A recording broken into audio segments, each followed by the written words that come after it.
Shit. Somebody's getting them. Somebody's gotta get them. I don't know who. One more.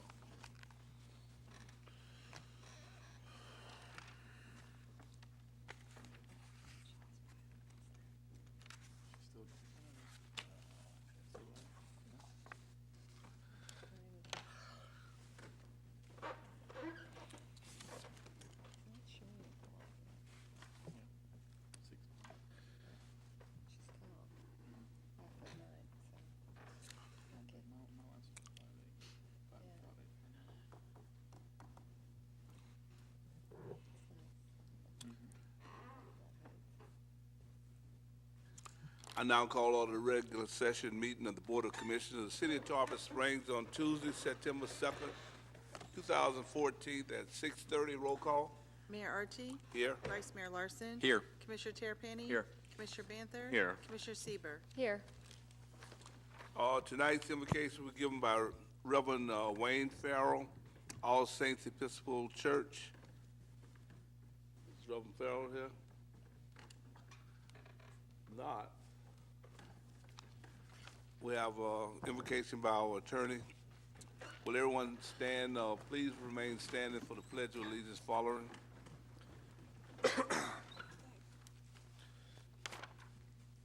Father, we ask your attendance at the deliberation of the Board of Commissioners this evening as it seeks to do thy will in the consideration of the public issues before it. Bless the members of this assembly, the citizens here present to participate in this meeting, and all the members of the Tarpon Springs community. We pray that our work this evening will find favor in your sight. Amen. I pledge allegiance to the flag of the United States of America and to the republic for which it stands, one nation, under God, indivisible, with liberty and justice for all.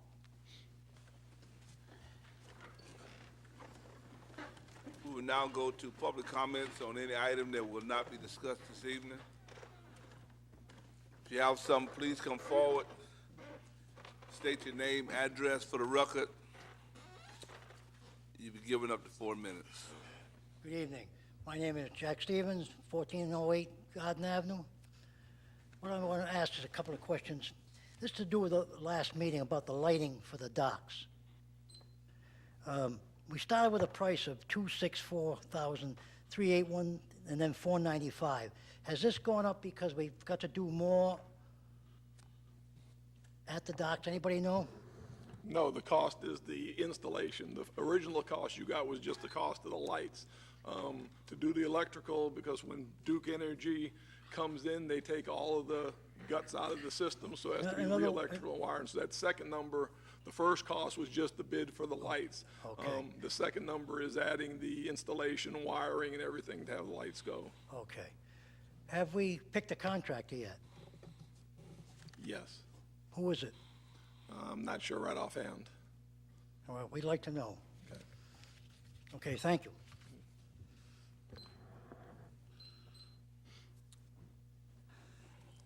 Any other comments? Seeing none, we'll go to proclamations.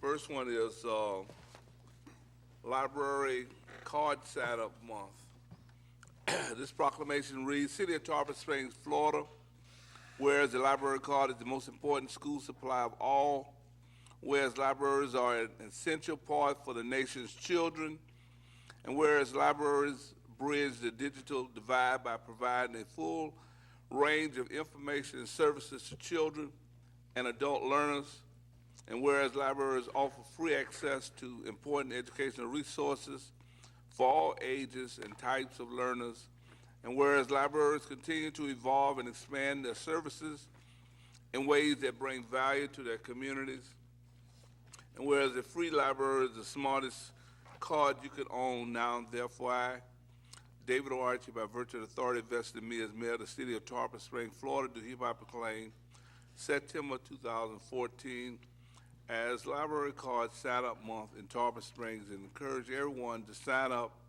for the smartest card at your library. Ms. Captain.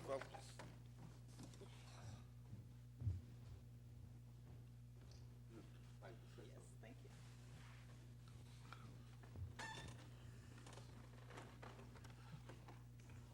Thank you, Mayor and Commissioners, for this proclamation. We're having a promotion in honor of Library Card Sign-Up Month. Anyone who registers for a new card at the Tarpon Springs Library in September has a chance to win a new Apple iPad Mini. And this prize drawing is sponsored by the Friends of the Library in order to promote our electronic resources, which we have quite a number of them. We have the ebooks, the digital audiobooks, downloadable music, videos, a number of online databases on the wide variety of subjects, including business research, job assistance, language learning, homework help. And we also have some new resources at the library. We have educational activity kits for children on STEM principles, the science, technology, engineering, and math. And we do have also for adults the kilowatt energy monitors that you can check out and take home to check the energy efficiency in your home. So I encourage everybody to sign up for a library card and take advantage of the many benefits. Thank you. Thank you, Ms. Wilkins. Any comments on this item? Then we go to presentation. Item number 2, Splash Park update. Mr. Smith.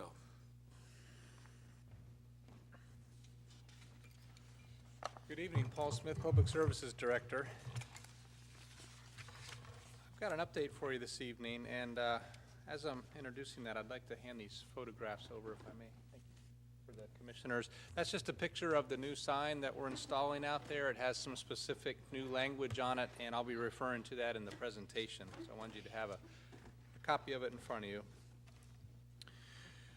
3 things I want to cover: Splash Park general information, ideas for the future, and what the city's approach is to protecting our Splash Park visitors. I'd be happy to answer any questions that may remain after the presentation as well. The city opened a new Splash Park in June of this year.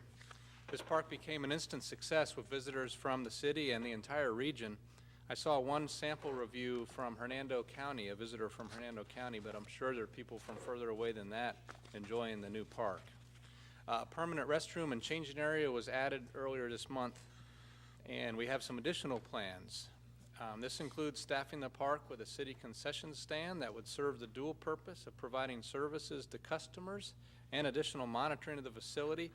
We have done some trials of this using the city's recreation concession trailer, and I can say I think we missed the peak with the initial opening of the park, so we're going to be trying that again on peak periods, weekends, and in the summertime in the new season when that comes up. We'll be looking at adding a picnic pavilion with a shade structure, and this will provide a cool place for families to enjoy a picnic and food. We need to separate the food from the actual Splash Park pad, so this will help facilitate and reinforce that need. We'll also have additional security coverage occurring through the approved waterfronts maintenance position. Now, what's the city's approach to protecting Splash Park visitors? There's really a 3-pronged approach that we utilize, and I'd like to talk about each one of those. It includes public notification, education, and rules, which that sign that you have in front of you is a big part of that. Also, we have a modern state-of-the-art facility. I think we're benefiting from the fact that ours is brand new and has some of the latest technology and features. And finally, we have a vigilant maintenance and monitoring program at the facility that I'll talk a little bit more about. First of all, the public notification. This must be a partnership between the users of the park and the city as the operator. I think without the public and the users knowing what's expected and what needs to be done, then it's going to make it a lot harder for us as a city to keep it a safe place. So with that, the best thing we can do is a combination of signs and staffing, which we're doing both of. I'd like to note that that sign, as you notice, has a lot of language on it. There's a lot to know about using that park safely, and some of that language is actually prescribed by state rules. So some of that language is a little graphic.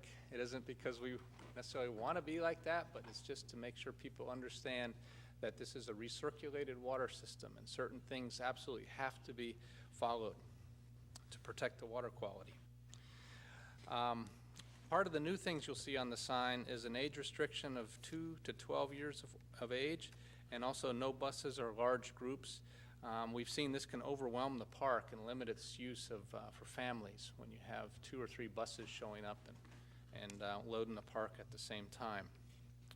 It's a state-of-the-art facility. Our facility represents the latest technology and equipment. We have automated systems, we have modern chemical monitors and equipment, and filtration. We have 5 separate filters at the park. It's not unusual for these types of parks to have just one filter as a point of comparison. Regarding our maintenance and monitoring, we have an automated monitoring and control system. It maintains water quality to required standards. Staff regularly monitors and maintains the facility in accordance with and actually surpassing state requirements. State requirements are once a day, and we're out there at least 2 or even 3 times a day. These activities include early morning before the park opens, and then mid-afternoon and late afternoon inspections to review the features for safety concerns and clean up any litter or debris. We also use this time to communicate with the users regarding allowable activities, and this has been helpful in reducing the amount of litter and food in the area, etc. We have certified operators that perform operational equipment inspections and water sampling in the morning and the afternoon. This occurs 2 hours prior to opening and then in the afternoon. And the monitoring includes pH, chlorine residual, alkalinity, flow and pressure confirmations, and adjustments to chemical feed if needed. Staff has also added a system to transmit this operational data via a data phone. So even when they're off-site, if there's something amiss, it can be relayed to them so they can respond more quickly to the park. We're also adding a natural clarifier product. This is called C-Clear, S-E-A, and then K-L-E-A-R, and it's their PRS system. And this is actually enhances the filtration action and provides a further protection against microorganisms such as Cryptosporidium. This product is US EPA qualified as a trap for E. coli, Giardia, and Crypto on filters. Manufacturer's information states it's ideal for spray grounds and interactive fountains. It cannot be overdosed, and it is certified to drinking water treatment standards. That's a summary of the information. Be happy to answer any questions you might have. I really don't have any questions. I just want to thank you and staff for continuously moving in the direction of safety. We know that this is an evolving process. I've only heard great things about the Splash Park, but there's some things that is being done now I think will help the situation in terms of safety of all who participate, you know. So I just want to thank you for that. Commissioner Tarpon. Thank you. Mr. Smith, how is first of all, thanks for your update. How's the park being monitored on a daily basis? 2 different ways. We have, well, actually 3 if you include the automated monitoring, but we have staff going out both from recreation, and that's doing that litter patrol and making sure nothing's loose, you know, and that sort of stuff. But also we have our operators from the water treatment plant that go out and check the different parameters. So between the 2 different parties, you're looking at 5 visits a day. Mm-hmm.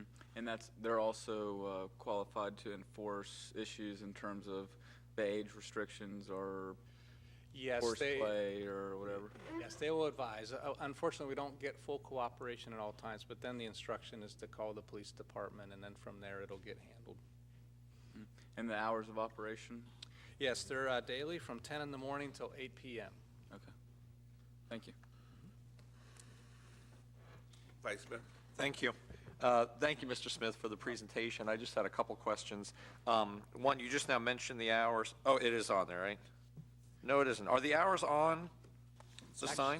Yes, it's going to be a separate sign. Separate sign, okay. As if we didn't have enough information on the one. Well, and that was another question I had, because as you mentioned, there is a lot of information on the sign, and you might have said this, but how large is this sign?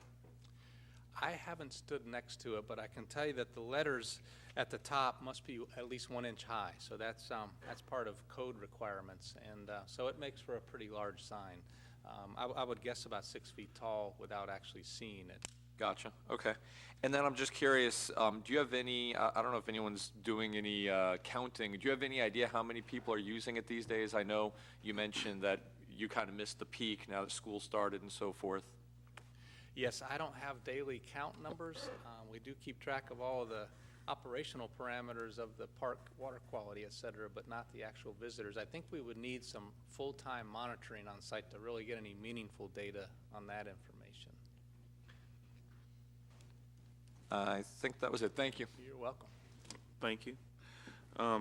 I was just curious, you mentioned about missing the peak. When do you think you might institute, I know I had talked to Mark about, there's a possibility of using concession stands to have somebody there and offsetting the cost of that. Is that in the plan at all in the near future to try out? Yes, we've been trying it out over the last several weeks, and that is in the plans. I know that that was an idea that came up also among staff, is that if we can offset part-timers' costs with sales, that would be just, icing on the cake, because we'd be able to give instructions to users and monitor things much more closely, and at the same time offer a new service. So the short answer is yes, we do want to start adding that, but we just thought we'd get an idea first of how much business there might be and what kind of products we would want to stock. And what I meant by my comment of missing the peak is we started these trials, and it was no cost to us because we already have the trailer. But it was already like the last week before school was starting. So, and then since school started, at least during the week, it's really slowed down. And then what's that chemical you said that you all added to help with the viruses? Yes, the C-Clear. That's something that relatively came to our attention recently. And it was mentioned to us by the health department, and we followed up researching it and found actually some letters from the state of Texas's health department saying that it qualifies as an additional treatment, supplemental treatment. So we were able to find a supplier for it and started adding that to the system just last week. So we think that the combination of that, our filtration system, that we're really in line to be way ahead of the game in terms of protecting the water quality. Just to be clear, when you said to me on the phone that the testing for the viruses is a whole different testing process than your daily testing. That's correct. Okay. I actually did some more research on that after we spoke because I wanted to get some more information. If I may, I could just read you a little bit from that. Yes, please. And I did this in the format of a question and answer. Can we easily or instantly determine if the splash park water has cryptosporidium in it? And the answer is no. Crypto is an extremely small microorganism. It's about 1/25 the diameter of a human hair. Analysis is complex and involves a certified laboratory. The process can be summarized as follows. You'd have to collect a large volume of water, say 25 gallons per sample. You have to refrigerate that for transport. And there's nobody locally that does that sort of analysis. They would have to sub it out to a certified lab. Then you would transport it meeting all those temperature requirements. They would filter the water, carefully rinse the filter to capture anything on the filter, and that's the part that they would analyze. And they'd have to use fluorescence on these microorganisms, and then they actually take a microscope, 1,000-time magnification. They review the shapes of all these different things, and then make a determination if any of that is the microorganism. And then you're not done, because then you just determine that there are things that represent the microorganism, but then there's something called viability. And the viability is where if that were swallowed, would it actually do something to somebody? So that's a whole nother test. It's just an incredibly complex process. I guess the easiest way to sum it up is it's really microbiology. It's not chemistry where you're able to stick a probe in something to measure it. This is really getting into some very scientific type of laboratory analysis. Thank you. I mean, as long as you feel that we're doing the best we can to test. I think so. Then I I'm think happy. we're keeping the parameters where they need to be, and we're adding supplemental treatment over and above the requirements of the health department. I would just encourage, as we can, just increase our presence out there via the snack shack or whatever. So, thank you. And also remember, when we get that waterfronts person hired for the maintenance and Yes. stuff, that'll be a regular security to increase our time where we're the weakest during the weekend. And that's the regular hour and a half visits and walkthroughs in addition to the concession stand. So that's the other piece on it. Also, going back to the other, I think the biggest thing with ours is the 5 filters instead of 1 with the newest technology. This item that we had going in there, we're also setting up a regular schedule. We may be probably, we're thinking most likely on Wednesday, which is the least used days, maybe closing earlier, and every week doing a complete flush that we do if we get reported is every week, so that when we get these reports, we are more than likely, when we get the report, we've already done our flush for the week and then of course, adding the compound recommended by the health department, stop this fire. With all those steps, there probably isn't a splash park in the country that's got as much as we do, or that we found with all those different factors. We get that done. The good news is the ingredient for the crypto that added in is not inexpensive. It's not something I'm coming to you and showing you in reviews, oh, that budget just went out. It is really a real economical product to put in. So it's really not a major cost. The first thing we said, oh, we're going to put something like that in, it's going to really increase the cost, but it's not that expensive a product to put in for the security of that. So that's where we are with those measures and stuff, and I think we'll be as secure and as safe as any splash park, pool, or any other water device around with all those different steps. Thank you. Thank you, Mr. Smith. I had about 7 questions, and this sign answered all of them. Oh, so good. appreciate that we do have the signage out there now. I think the concession stand is a great idea, and having some full-time personnel out there or bodies out there to monitor the activities will be important. And from my understanding, several pools were closed down for the same reason during the summer. That's so, right, yeah. It's difficult probably to keep monitoring. Yes, it's one of those things where if someone goes to the doctor with symptoms and then they find out from tests that they have cryptosporidium or something like that, then they interview them and they say, well, where have you been? So everywhere that person's been, and if you're on the list of somewhere they've been, then you're given a notification, a precautionary notification.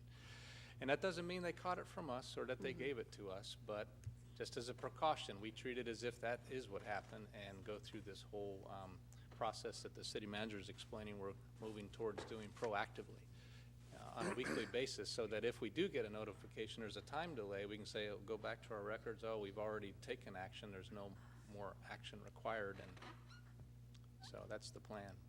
Thank you. Any public comments in this item? Thank you, Mr. Smith. Our next item is consent, satisfaction release of liens, attorney fees, Thompson Sizemore Gonzalez Hearing LLP invoice 76526 and 76738, award file number 14010-N-RS, single source purchase of computer-aided dispatch and records management system, annual maintenance. 6, authorized utilization of National Joint Powers Association contract number 031710G, public utility vehicles and or services. Any item anyone would like to pull? Chair will entertain a motion. Move approval. Second? Any public comments on any of these items? Roll call. Commissioner Sieber, Yes. Commissioner Banther, Yes. Commissioner Terrapini. Yes. Vice Mayor Larson. Yes. Mayor Archie. Yes. Next is special consent agenda, item number 7, approve ALS first responder agreement. As the fire chief's walking up, why don't you, Bob, start talking about the agreement and stuff, and just give a brief overview of what it is. Okay. This is a very good agreement before you. It's a 2014 AOS First Responder Agreement. We've been working on this for a long time. Obviously, Chief Butcher and his staff, City Manager, myself, Eric Walker. There's some really good benefits in this contract. It's a 3-year contract. First of all, it operationally meets our needs. The second part of it is the financial aspects. We go from our current funding model, which only provides us with funding for 2 AOS engines, to this model, which is going to provide us with funding for 3 AOS engines. And of course, you know, we have Station 71 coming online.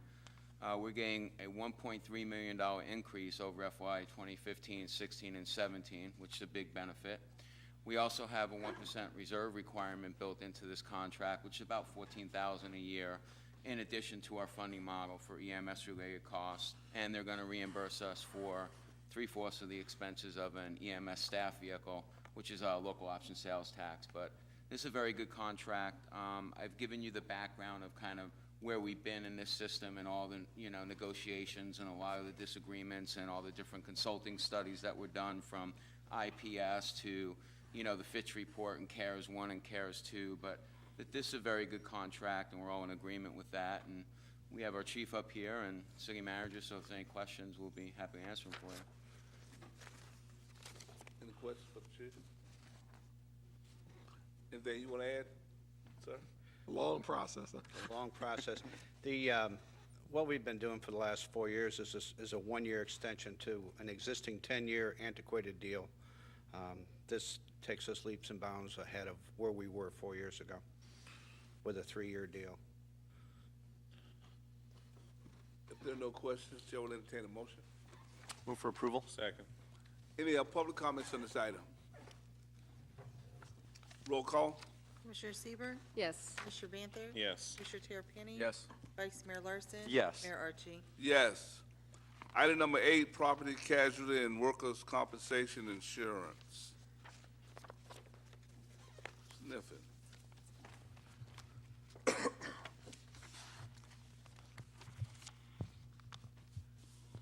Honorable Mayor, Board of Commissioners, I'm Jane Niffen, HR Director.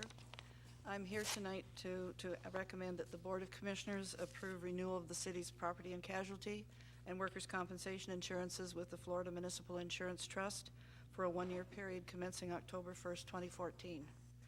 Without belaboring and reading all the backup, I would like to point out that the city has realized an overall decrease in P&C and work comp of over $500,000 since 2007, with an additional $30,000 reduction for the upcoming year.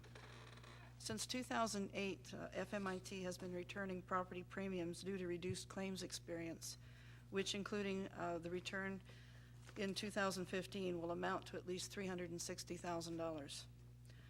This year, our general liability, or GL premium, has increased by 2.2% due to a rise in lawsuits and settlements, but it's offset by an 11.6% drop in workers' compensation rates, primarily because of fewer and less costly employee claims.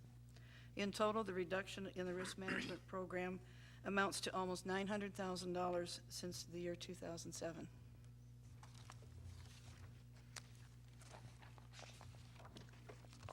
Any questions for Ms. Niffen? Mr. Mayor. Commissioner Tarpon? Thank you.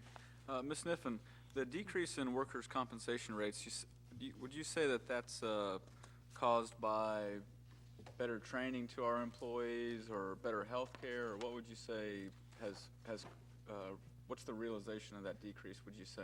It's probably a combination of both. We do have a safety program for which we get a credit. We also get a credit for having the fewer accidents you have, the better credit you get. Sure. Our experience mod, which is a term they use, has dropped from 1.1 to 0.90, which is a significant decrease in the frequency and the severity of accidents. I think people are far more conscious of it now. We try to keep it in front of them. We can always use improvements in training and safety, but for the most part, we're going in the right direction. Yeah, I would say 11.6 decrease is substantial, so appreciate it. Keep up the good work. Thank you. Along with that, I think that, FMIT is being a little bit more vigilant as far as some of the people that might look at workers' comp as a way out and fraudulently do some things. I know we had some of those in the past, and hopefully this kind of helps people to stay on the straight and narrow and only use it when they need to. So, but we do thank you for the efforts of your department as well as the employees. Chair will entertain a motion. Move for approval. Second. Any public comments on this item? Roll call. Commissioner Sieber, Yes. Commissioner Banther? Yes. Commissioner Terrapini? Yes. Vice Mayor Larson? Yes. Mayor Archie? Yes. Item number 9 is employee health care insurance. Sniff it.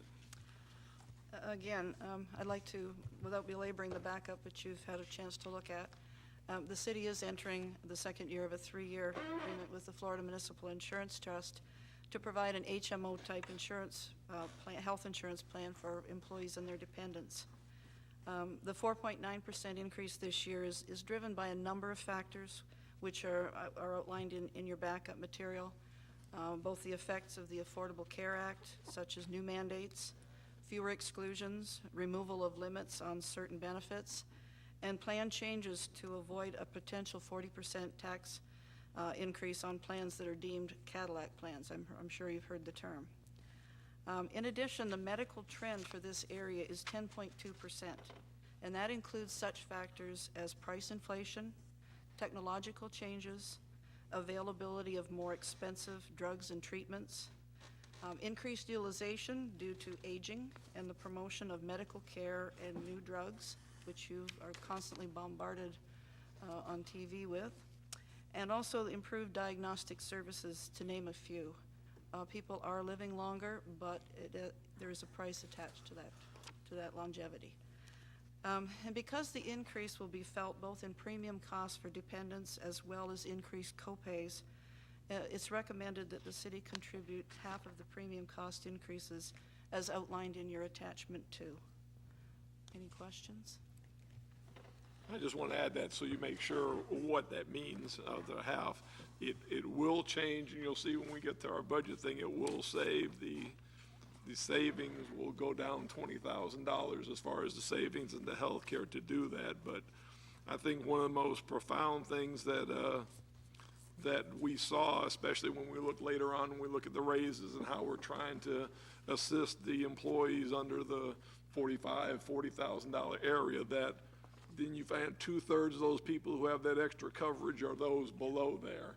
So we just thought, in addition to helping a little bit when you see the pay raises come up, that for this one time, and we did this, I think 2 years ago or 3 years ago, we did this. So we hadn't done it for a couple of years, but this would be the time as we're helping, again, those employees under the $40,000 area, who's the bulk of our ones with this extra coverage, by a half and half on the increase, which again is $20,000 away from the $84,000 savings you'll see in the budget when we come up to the updates in the budget. But I think it's well spent for those employees, especially in a lower pay scale, to do this for this year. Thank you. Commissioner Banther? Yes, thank you. What's the process for going out to bid? Is it, I assume, before the contract and afterwards, and how does that process work? Before the end of the contract, obviously, because to put an RFP out takes a considerable amount of statistical gathering of data and putting it out to market. So unfortunately, the state of Florida requires that insurers only give you 45 days, which from the point of view of healthcare, when you're dealing with such complex numbers and items involved in a bid, it's not a lot of time. But normally we would start in anticipation of it much earlier than that, and then put the RFP out. It's usually done by purchasing, and they post it on Demand Star, and then we have in the past taken the bids and analyzed them and brought them forward to the commission with a recommendation and an analysis of all the different types of plans and the costs. What has if we need to put this on the next the agenda, that's fine. But our little walking clinic we have, what's been the utilization of that? Do you have any numbers? And when is that? I believe we're supposed to eventually see a decrease in our healthcare costs because of that. At this point, it hasn't been operational for a full year. So I believe they're going to be coming in October. October. I don't be coming out because we started up like the middle of September when we got started and stuff. So I have that full year review like mid-September. So to give them some time, probably towards the second meeting, kind of we're tentatively gearing towards the second meeting of October or the first one in November to come and give those results of the first year to you at an upcoming commission meeting. So it'll be Florida League coming to do that, or their insurance part. I'd like to, when they come, for them to talk about how they see the cost savings going in. And I realize we could be seeing savings, even though we're going up. An increase, it might not be as much as it would have been. But if they could give us that information as well, that would be helpful.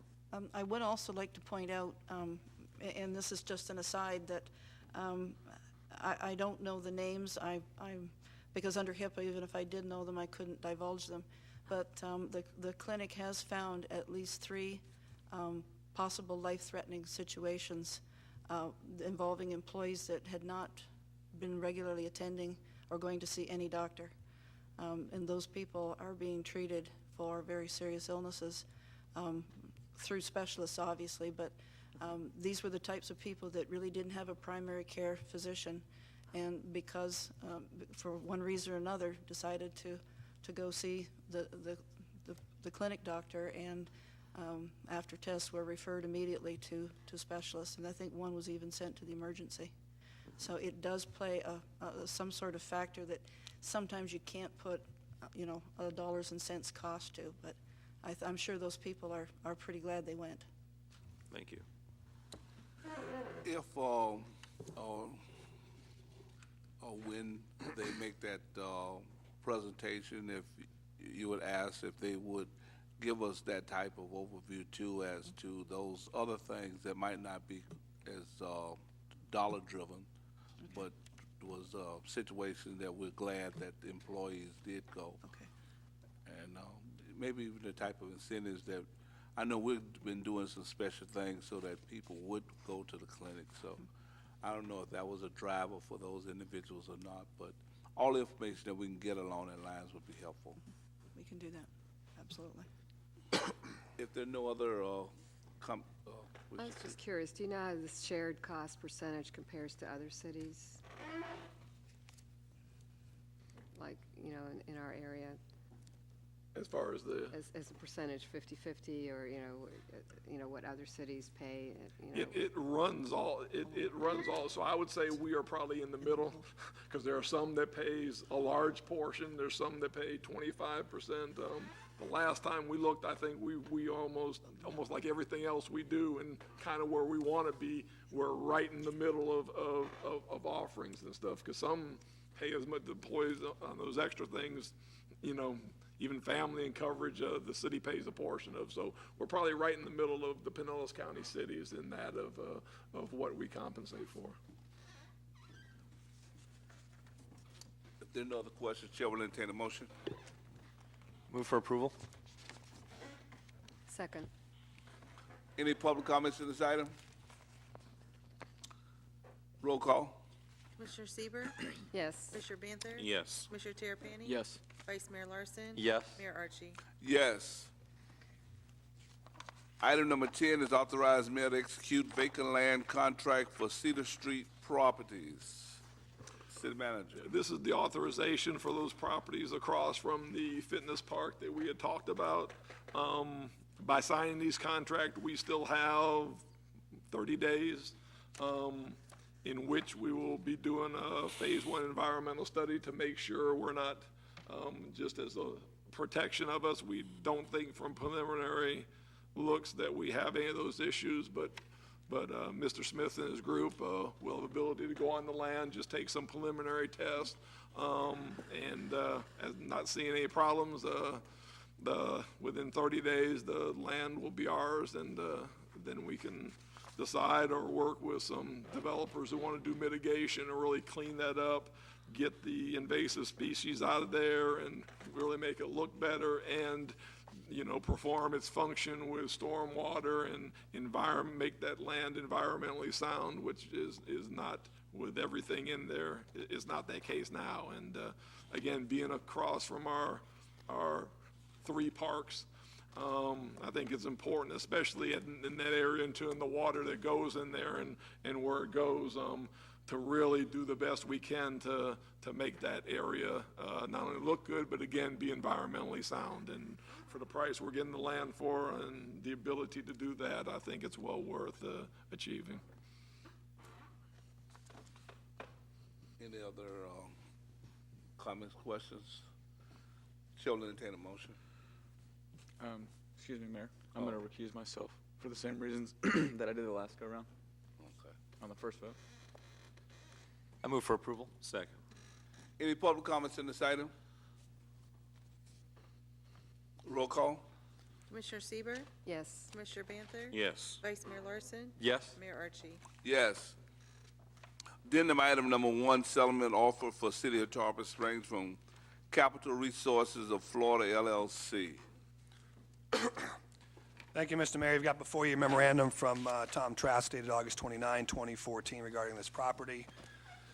That memorandum requests permission and authorization to accept a settlement offer in the amount of $500 for a standing code enforcement lien and $29,825.97 for the certificate of indebtedness relative to the utilities in the property. This is the former Days Inn property. It went into foreclosure litigation on February 18, 2014.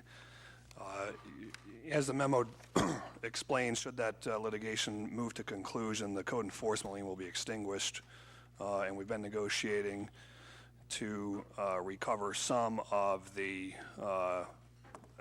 utility lien, and we have negotiated to recover the entirety of the principal of that lien, which is frankly a very good result and much preferable to litigating the validity of the lien as it is contested, as a contested issue in the litigation, as the water had never actually passed through the meter. We're relying on the service availability fee that the city charges for that period of time.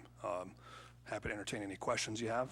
Otherwise, I'd be asking for authority for the mayor to sign the agreement and accept the settlement offers. Any questions for Mr. Taylor? Seeing none, Chair will entertain a motion. Move to approve. Second. Any public comments on this item? Roll call. Commissioner Sieber, Yes. Commissioner Banther, Yes. Commissioner Terrapini, Yes. Vice Mayor Larson. Yes. Mayor Archie. Yes. Next is miscellaneous item number 11, approved salary classification plan amendments and pay increases for fiscal year 2015. Just to go over some highlights of my memo as far as salary adjustments, I talked a little bit about that earlier. It's a tiered system, again, adding a little money, more money to those ones under $40,000 and tiering down, as you can see, all the way down to anyone making over $98,000, zero. Looking at that, we worked with a pot of money originally. We talked about being somewhere in the 2.75 to 3, where we started to get a number. Obviously, there are exceptions who you take out, which if you go on the second page, you'll see a list of some things that are the people not included in this. You see on the second page the approximate cost for the general fund and the enterprise funds. One thing I want to point out to you to add in here is that including in this the city clerk, because usually the city clerk and city manager are separate. I'm asking you that you include the city clerk, which you have to do separately in this, in the same formula that the rest of the employees are included in. Basically, those exceptions are pretty straightforward. We painstakingly went through every position everywhere and looked through them to do these. We also looked at every position, finding break points that, for instance, somebody who got a 4% adjustment are not going to grow dramatically above someone ahead of them to make 3. So we went through almost employee by employee, and there's not going to be any of those discrepancies in there. We've done this before, so we realized that happened in the past. We learned from that, and again, went through everybody person by person to do that, and came up with this to come real close to the amount of money that we had started with, and plus stay consistent with the raises that are given. As you see, the bulk of the people will at least get the 2.5 to 3 that we're talking about. Those under 40,000 a little bit more, and the ones with the higher salaries less. For the adjustment of the ranges, we used the formula we used last year to move those. At the end of this, you'll see the chart about how for many of those years where the economy was stagnant, we didn't change the ranges. Last year, we went up 2%, which was half the raise. This year, we're proposing going up 1.5%, which is, again, half of most of the raises, just giving some employees some places to go, and plus bringing those minimums up a little bit, but not to the point where we'll have compression. The only grade change for now is of the economic development manager. That was kind of placed, that was kind of tough to place because it was something new and we placed it in 21. We feel the proper place is 22. This grade change involves no additional increase in pay, but it will allow the person in that position, as the raises come, to get raises. Also, you'll be seeing probably, you may see some next time. Usually when you get these salary things, there's some different reorganizations, reclassifications and stuff. We're working on, with the help of Chief KOCHEN, we are looking organizational structure wise at the whole organization. So we're holding off on some of them as we look at them and bring them forward. So you'll see some of those things, some increases in individual positions in individual departments come up a little later as we do some more thorough study. Again, a lot of times it's in this one, but we still have some work we have to do on that. So they may be coming some the 16th or maybe even after October, but we want to be thorough when we bring those back to you.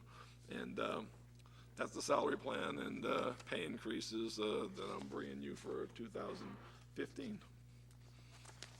Well, I just first thank you and all that was involved in this. I think we've talked before on that. The more we do for those at the bottom of the salary scale, the better. So I like the tiered plan. It's just one thing, you know, and I thought we did it last year, but I'm not sure. And that's those ones that's over 98,000. If, you know, we can at least look at half % and see what it projects out to. I know that, you know, the thought is, you know, the higher pay you get, you really don't need anything, you know, because you're not affected by those higher costs and the rest of that. But, you know, to me, we've had good employees from the bottom of the scale to the top of the scale. So just as a thought as to what that would look like if we did that, you know, I reluctantly, I say, including yourself, you know. Well, that would be 4 employees, and again, that, you know, probably minimal under 5,000 total if you're talking about that.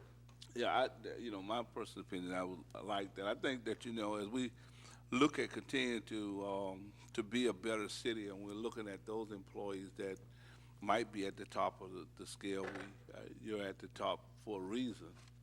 And when there's opportunities to try to do something for us, compensation, that, you know, that happens too, because we don't want to get into a position of not being able to give raises, but that's what has happened in the past, and nobody knows what the future looks like. So that's just one thing I at least like to see, and then, you know, we can look at. Well, again, that would be 4 people, and again, top of my head, going through that lot is probably less than $5,000 total for those if you were to add that into this. Okay. Vice Mayor. Thank you. I agree with the mayor. I think it is appropriate that there would be some kind of an adjustment, even for those making over 98,000. We're voting on this tonight, correct? Yes. So are we able to make that adjustment right now? Yes. So are we talking about 0.5%? Is that? That's what I did last year. Yeah. And then I think it would be appropriate, I see that we do have the city clerk listed here. I think it would be appropriate to also include the city manager with that increase as well. So we're talking 0.5%. All right. Thank you. Anyone, Commissioner Tarpon? Just a quick clarification based on what Vice Mayor said. If we include the people over 98,000, then the city manager would be included in that, aside from a separate motion including the city clerk, correct? We have to specifically include him if we want to include him. Okay, so you wouldn't be covered if we just say, okay, the 98, okay, gotcha. Thank you. Any other questions? I have one additional question. Yes, sir. Has this gone before the Budget Advisory Board? I think he's coming up to this meeting. Maybe Mr. Peters could answer that question. Marty Peters, 1702 Heritage Oaks Court, Vice Chair of the Budget Advisory Committee.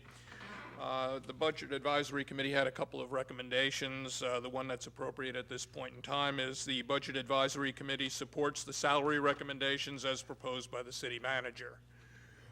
We felt that it was putting us in the center of cities, as you talked about a little bit earlier, and that's about where we wanted to be. It also is comparable to the increases that other cities are getting. It would be nice if we had a bundle of money that came down at the end of the rainbow or something like that, and we were able to give large increases so that we had the highest paid people here, but this is appears to be what is affordable at this point in time, and also keeps us competitive so we don't train people and then have them walk away and go somewhere else, which is not a very cost-effective way of handling things. While the Budget Advisory Committee did not talk about what you're talking about now with the addendum to add the city manager and some of the higher level people with the 0.5%, based on previous discussions, previous years, where we've spent some time talking about those things, I believe, although I'm speaking as an individual on this, but I believe the committee as a whole would be supportive of that also. Thank you. Thank you. Any other public comments on this item? Chair will entertain a motion. I move for approval of the salary and classification plan with the adjustment of the 0.5% increase for those over 98,000, and also with the inclusion of the city manager. Second. Did we have to add did you add the clerk in there? City clerk. Well, she's already listed in there. Okay. She's already in there, but the city manager was not. Roll call? Commissioner Sieber, Yes. Commissioner Banther? Yes. Commissioner Terrapini? Yes. Vice Mayor Larson? Yes. Mayor Archie? Yes. Next we go to item number 12, and that's ratification of appointment building development director. I'm happy to bring forward tonight my bringing forward by the charter the position of building director and placing that the incumbent Anthony Mastraccio, who's a present city employee of 9 years. Mr. Mastraccio in August finished the last bit of training to be eligible for probably one of the toughest positions to fill of cities anywhere in the state. We knew this from the start that it was going to be, and we are real lucky to have somebody that's been involved with the city and in his 9 years here has got all the training necessary for the extensive training that you need for this position. I believe he is somebody who meets the qualifications of what you're looking for in a building director. I think his people skills are exceptional.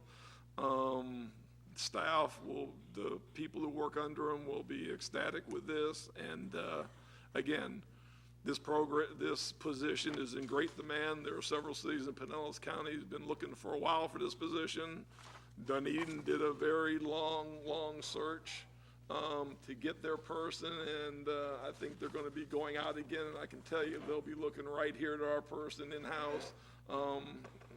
They've already made inquiries because they know how tough the process is, and after all their time, they are looking elsewhere from the selection they are making. So I'm very happy he got that. I'm very happy he was willing to step forward and accept this job, and I think we will make great strides moving forward in that position and with him at the helm. And by charter, again, my appointment has to be ratified by the city commissioner, which I'm bringing forward to you tonight to do. Any questions for the city manager? I do have a question. I appreciate Anthony, of course, stepping up, and know this department is so important to our businesses and our economic development. You talked about qualifications, and We actually talked about this at one of our meetings at some of our minimum qualifications, and I noticed that in education, our qualifications require a bachelor's degree. And I do not see that under the education in Anthony's resume, so I was wondering if that's something that's required, or is it being waived?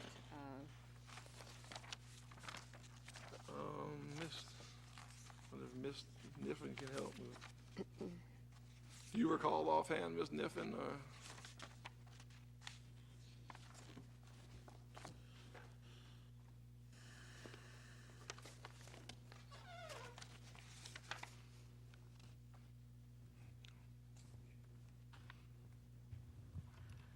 I believe that most of our, most of our job descriptions contain a phrase called equivalency.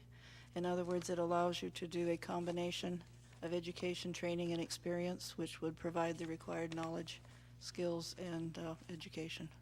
Okay, I'm just looking at the qualifications, which say bachelor's degree in an accredited college or university with a major in construction, construction engineering, design, public administration, or other related field. So that's why. That would be the normal, but I think somewhere in there should be the language for equivalency, which gives the city the flexibility to look at other factors. I found under experience, underneath there with experience, the second paragraph. We generally do that so that it gives the city flexibility should they find a candidate who has a lot of experience or a lot of expertise, but may not qualify for one of the other requirements, such as education. Okay. Okay. And for this job, the important thing is that the person you hire has to have the ability to immediately get a provincial license to be a certified building inspector. And we've already got with the people, and he has all the qualifications, and will, upon me writing the letter that you ratified him, he will immediately be given that provisional license to be able to stamp and be that certified building inspector official. And that's the hard thing. That's why a lot of the applicants, that's the problem with the ability to get that provisional license and then get the other one. And he will get that they will issue that to him tomorrow when we get the letter that he was ratified. Any additional questions? Not, Chair will entertain a motion. Move approval. Second. Any public comments in this item? Roll call. Commissioner Sieber, Yes. Commissioner Banther, Yes. Commissioner Terrapini, Yes. Vice Mayor Larson. Yes. Mayor Archie. Yes. Item number 13, budget update needed. A few changes. The first thing I want to do again is, as I said we did last meeting, the first thing I want to do is update anything in our presentation and folder. Then again, open up for anything, especially if there's any other questions on the budget, some information you want me to bring on our first budget hearing, the 8th. Specific department heads want to be there, we'll do that second. But let me go over the presentation, because this is actually good news, which I always like bringing you good news updates. I think the first change that you'll see is, well, really on the historical perspective of the budget. But let's go to the last page first, because that's where you see it. The projection has changed on the amount of money from the unassigned fund balance that we'll use in this calendar year, not this budget we're dealing with, but this one. If you remember, the original total was somewhere in the area of $650,000, and that was in April. The new numbers, even including the overtime issues I talked about and was worried about, in fact, I made sure they did it again and projected those out, but even with those new numbers that had come in, which again is positive because it's showing a rise and not a decline. Right now, we're projected to be, a little more than 200,000 less, 418,000 instead of the 650 for this budget year. Again, we've still got July, August, and September. We've kind of done projections if things stay the same. So as long as there isn't any extraordinary incidents, we are now again in the $420,000 area, which of course changes changes some of the things you see on the other pages. The only other change, we talked about the difference in health insurance savings on the second to last page, from 84 to 64 for the action you took. We also wanted to indicate, we didn't have it last time, the line item that's going to be stated for some website improvements. That line item we've added in there, and we've got the revised total right now of estimated usage of the unassigned fund balance at $532,000 for this year. Again, that's an estimate. Again, if these numbers keep changing, we start getting more revenue, and obviously the hope over the next year is more revenues, savings and stuff, and again, seeing the numbers start to drop instead of rise. So pretty much that's the update of where we are now going into our budget hearings, which the first budget hearing is on Monday night, 6:30 here. So at this time, if there's any other questions about the budget, some other information you want me to bring back for that meeting, any other concerns that you have, or some areas you want to talk about or bring information on, I'll entertain that from you right now. Well, one thing is I forgot to ask you, we talked about Brand USA, and we talked about advertising. There are funds in here for us to be able to continue that in a real way. Well, I think one area we do need to deal with, because I think Commissioner Seaver brought that up about more advertising money. That is, that hasn't been added in there yet, but that's a discussion item for now, or for as we see the public hearing going, the addition of some money in here for advertising to do those type of things. That, again, that has been brought up, so that is something to entertain, but it hasn't been put in here yet. Well, if you could get with Ms. Lemons, I think that from some of the conversations that we've had, it would be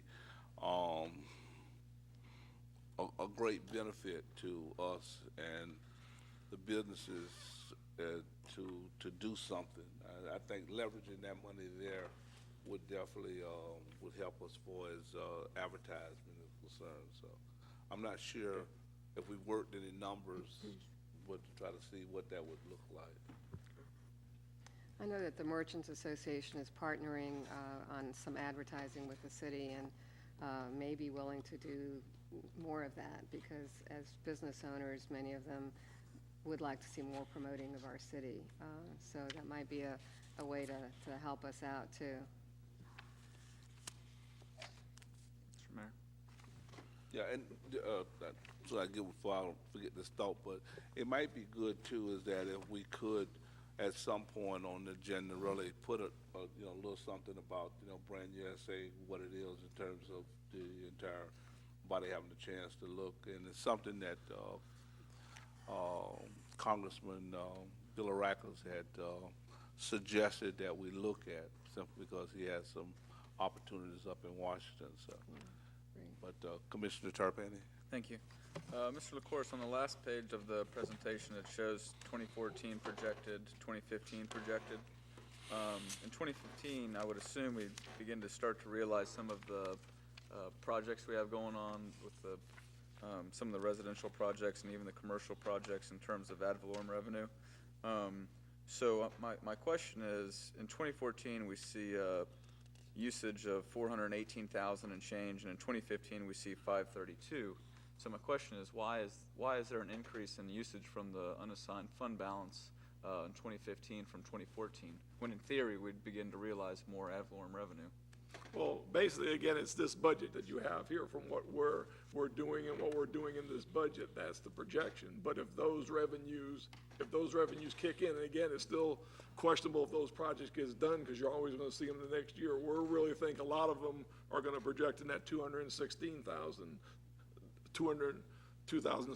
budget. A lot of them are going to realize. I know Ms. Lemons is working on that chart of where they're going to fall, and they seem, unless they get finished fast and get going, for instance, the Anclo Key and some of those, they get sold and gets going, we're still a year away. So I think it's going to be in that 2016 year where we really start to get them. We may have a few trickle in, but I don't think, for instance, the gun range or a lot of the homes.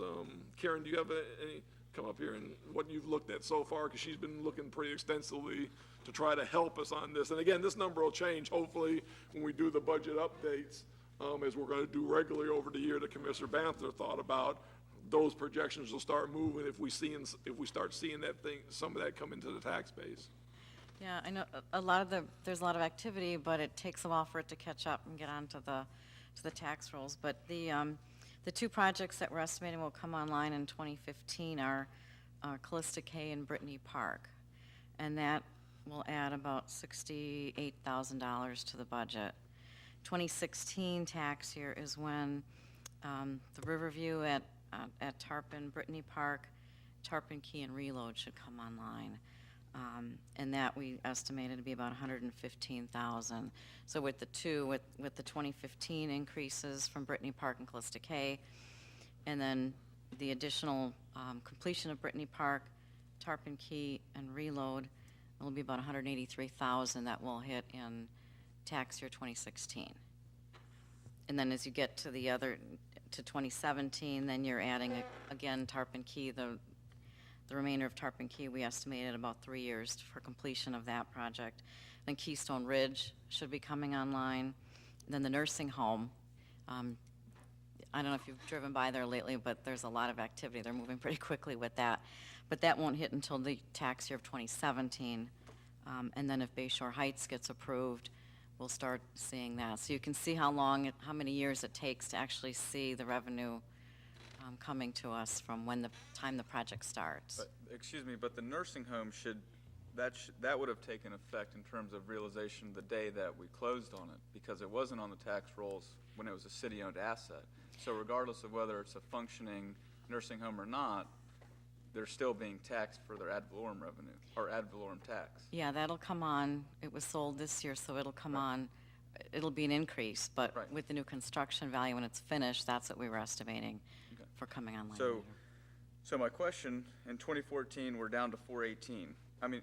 Correct, 418, and in 2015, we're projected 532, and then 2016, we're back to 350 to 450. So in 2015, I guess, is there a big sum of money that we're thinking that we're going to need to take from the unassigned fund balance? Or I'm just curious why we're going from 418 to 532 and then down to 350.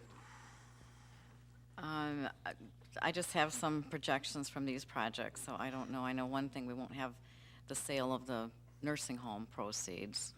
We don't have any project like that, so that's going to be something that we'll have to make up for. But in terms of those projections, it's going to be increasing every year in terms of the new development. And again, we hope they project it. Remember the last time you had this document, that 418 number was 650.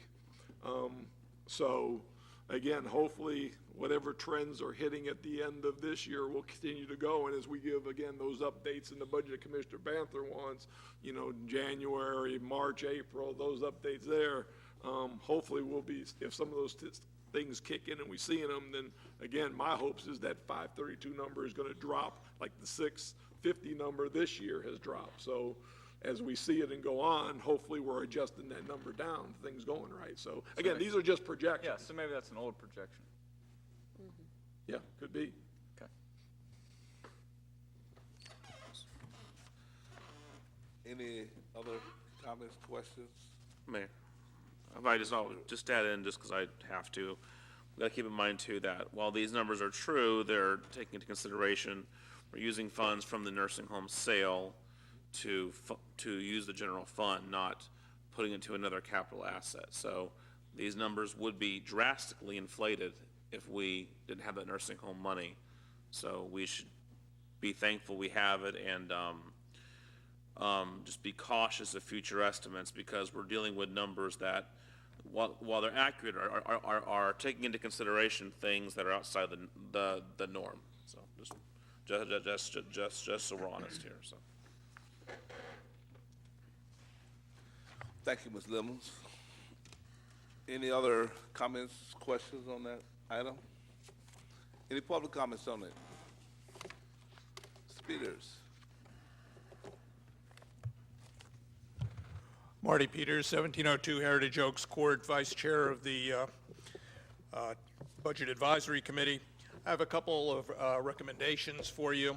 In fact, it's particularly appropriate now with what Mr. Tarpon was talking about, getting projects on the tax rolls as quickly as possible. And one of the reasons for that is you want those taxes coming in as quickly as possible. And second reason is that we've always tried to look at things to do them more efficiently so that we could save money that way. If we can do things a little bit quicker, we will save some money. Keeping that in mind, using staff to do things more efficiently, the Budget Advisory Committee recommends administrative approval of conditional uses for on-premise consumption of beer, wine, and liquor licenses, 2 and 4 COP'(S), at the establishments where licenses previously existed. Basically, right now, when a business goes out, if they have a liquor license, the new business coming in, maybe to the same location, has to go through that entire process, and it takes time. Time is money. It's money for the businesses, and it's money for the city because we're not getting those tax revenues in as quickly as possible. So what we recommend is you change the rules so they don't have to go to the beginning of the line, but there's a license there that you've already approved. You know that wine and liquor license is going to be approved for that site. So why make the new person go through all of those same steps again if you know that that worked once and passed once and was fine? What that does is it takes care of places that perhaps burn down or the owner goes out of business, and we've had a number of those places here in Tarpon. But instead of having to start from the beginning, they can pick up where that license is if they bought that license and they're coming into that project. So we think that'll save some money for Tarpon Springs by doing things more efficiently. So we urge you to consider that. The second recommendation along the same lines is the Budget Advisory Committee recommends administrative approval of site plans within the special area plan that meet all the SMART code requirements with an appeals process incorporated. Now, I've noticed a number of you when you were running for office, you talked about supporting smart growth. In fact, I don't think I've ever seen a candidate run for office successfully saying I'm in favor of dumb growth. The smart growth plan is basically, these are your rules, and the people that are applying for the site plan have followed those rules and it's been approved. Why wait 2 weeks for this and then 2 weeks for that and another 2 weeks for that? It delays the process, it costs money because we're not getting things on the tax rolls quickly enough, and it wastes a lot of staff time and your time and public time because the public comes in thinking that they're going to be able to change things, and you really have to follow the law on these things anyway. So if it's already following the law, save some time and money. And the last item on here is a more direct budget item. The Budget Advisory Committee recommends canceling the $7,500 funding for the bathrooms at the Sponge Exchange. This was brought up a number of years ago. You decided to keep that money in there, although it was reduced. But when the new bathrooms were built on the Sponge docks, the idea for funding those new bathrooms was that the money going to these bathrooms in the Sponge Exchange would no longer be necessary. Much like the bathrooms on Tarpon Avenue at near Kelly D's or whatever it was, were no longer necessary once you built the public bathrooms there. Now, in the Budget Advisory Committee, there were a number of people who said, oh no, I need those bathrooms there. And they are convenient to have them, but I don't think, well, the committee didn't think when we discussed it enough that any business owner would then close those bathrooms. Those bathrooms in the Sponge Exchange are a driver of businesses, driver of people to the Sponge Exchange. I can't imagine an owner that would cancel those bathrooms and lock them up and keep the public from them. If he or she did, it would just be a bad business move because it brings people there.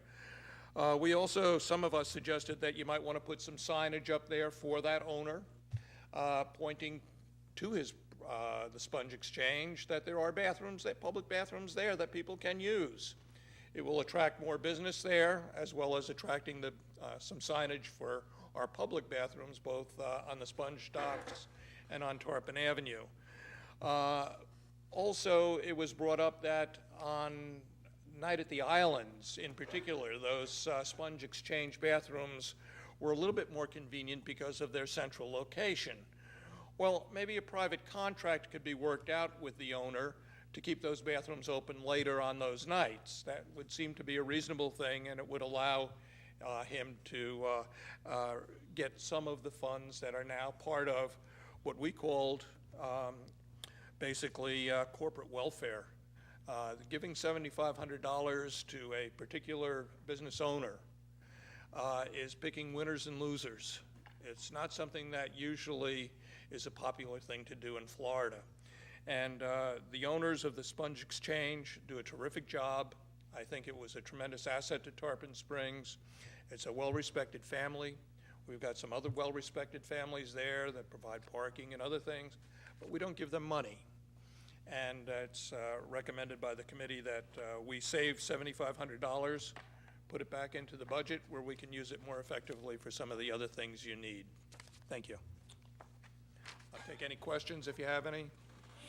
I don't have any question. I just ask that those recommendations the city manager will look at and place them on the agenda as appropriate. Some of the things that you talked about, I know that there's a process and a procedure that we go through, and hopefully you'll be here. Budget and Advisory Committee will be here to talk about some of those. So some we've dealt with before with Smart Code, and you know, people felt that they wanted to have their say. But I think the one that you did talked about alcoholic beverages has been. I haven't really seen any that have come forward that there haven't been other issues that has ever been denied. So those type of things I think could happen. But I would ask that the city manager just look at those recommendations and then look at bringing them forward so that we can have the time to talk about them publicly. Thank you. Commissioner Tarpon? Thank you. Just a little clarification, Mr. City Manager, when you do bring it back in terms of the 2 COP licensure, my understanding is that if a business reopens where the existing business was that had the 2 COP within 6 months, then they're approved automatically and there is no process to come back before the board. Is that correct? Correct. Thank you. I think let's talk about those ones that might have additional time that's there. And again, those things that I know you had heard Karen Lemons made her presentation, that those would be brought back at a later time after the budget process for you to review and decide on. The issue of the bathroom, that would be issue to take up as we go into the public hearings of the budget and your decision whether to continue funding or not. That'll be for the 8th and the 24th. I always miss that, 24th, Irene. That's probably be one we address there. The other issues will be issues that we will, in the next budget year, during the year, Ms. Lemons will want to talk to you some more about that and get the feelings of the board and the public on those issues individually. Thank you. Any, Mr. Mather? I just would like to see the 2 regarding administrative approval on at least no later than in November, just as we get into our slow season, just to make, because that's been just talked about so much. I think we need to have a decision on that. Okay. There's no other comments. I think that will conclude our agenda for the evening. Chief? No comments, Mayor. Mr. Attorney? No comments. City Manager? No, I don't think so. Madam Clerk? No comment. Commissioner Seaver? No comments. Commissioner Tarpon? Yes, sir. Vice Mayor? No comments. Commissioner Baffert? No, sir. I just have just one brief comment in that most of you know about Peace for Tarpon. And because of that endeavor that was started by Vice Mayor Sanger, we've had some recent visitors to our town from as far away as Rhode Island. We had David Lauterbach from the Kent Center there, and Mayor Scott Avedison, Mayor of Warwick, Rhode Island, came to visit our city to learn a little bit more about what's happening with Peace for Tarpon. But also we've had some in-state visitors from Gainesville. Matter of fact, quite a few of them came to the Peace for Tarpon meeting on last Friday at 9, and we had Katie Fields, Hart Phoenix, and Jeffrey Weisberg. All of them are from the River Phoenix Center for Peace building. Teresa Drake, University of Florida College of Law, and Dr. Nancy Hart, Professor, University of Florida Medicine, Officer Jamie Kirknick of the Gainesville Police Department. We had a couple of Gainesville City Commissioners, Yvonne Henson Rawls and Randy Wells, Gainesville City Commissioner, and Elaine Roy, which is a Alachua County school board member. And they all came to learn a little bit more about what's happening as far as within the city of Tarpon for as the Peace for Tarpon endeavor, and that was some good exchange of information, some things that they learned and some things that we learned that other cities are doing in terms of just trying to raise the quality of life. And I'd just like to thank Peace for Tarpon, and especially former Vice Mayor Robin Sanger for the effort to do some things in terms of keeping Tarpon on the map as one of the cities that's on the move. So with that, we'll adjourn this meeting at 7:50.